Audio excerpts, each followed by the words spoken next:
মৰমৰ ছাত্ৰ ছাত্ৰীসকল তোমালোকে লক্ষ্য কৰিবা এই ব্ল্যাকবোৰ্ড পিনে লক্ষ্য কৰিবা 1 পৰা 10 লৈ তোমালোকক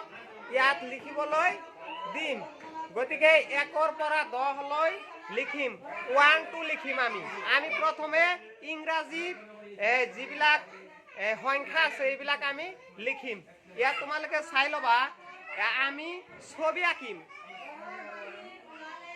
একেদি কি হয় অর্থাৎ ওয়ানেরে কি হয় ওয়ানেরে চাইলো একটা ক্যান্ডেল হইছে না নাই তুতে ডাক মানে হা হইছে না নাই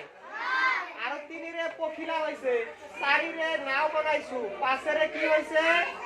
বাঘ হইছে ছয়েরে হাতির এই হুটু হইছে এইটো হইছে 6 তার পিছত 7 এর কি লিখিছো এইটো 7 এর আমি বাল্টি লিখিছো এইটারে পুতুলা হয় না নাই তাৰপিছত 9 এৰ এটা গৰু এটা জীব আঁকিছো তাৰপিছত 10 এৰ এটা কি আঁকিছো 10 এৰ বল আৰু বেট তোমালোকে গম পাইছা না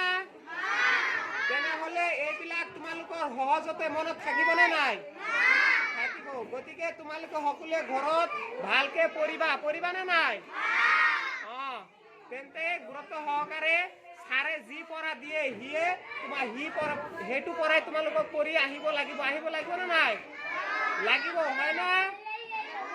ঠিক আছে তেনেহলে এটা এনেকুৱা দি দিয়া